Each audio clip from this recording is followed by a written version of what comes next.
नमस्कार. श्री स्वामी समर्थ.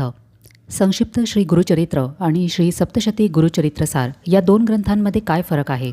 श्री दत्तावधूत स्वामींनी श्री स्वामी समर्थ महाराजांच्या आज्ञेवरूनच संक्षिप्त श्री गुरुचरित्राची रचना केलेली आहे. या ग्रंथामध्ये एकूण 7 अध्याय असून 301 ओवींचा हा ग्रंथ आहे. या ग्रंथाला वाचण्यास साधारण अर्धा ते पाऊण तास लागतो, त्यामुळे एका बैठकीमध्ये तुम्ही याचे पारायण करू शकता. श्रीमद परमहंस परिव्राजकाचार्य श्री वासुदेवानंद सरस्वती टेंबे स्वामी महाराजांनी श्री सप्तशती गुरुचरित्रसार या ग्रंथाची रचना केलेली आहे. या ग्रंथामध्ये एकूण 51 अध्याय असून 700 ओवींचा हा ग्रंथ आहे. एका बैठकीमध्ये या ग्रंथाचे पारायण करण्यास साधारण पावणे 2 ते 2 तास लागतात.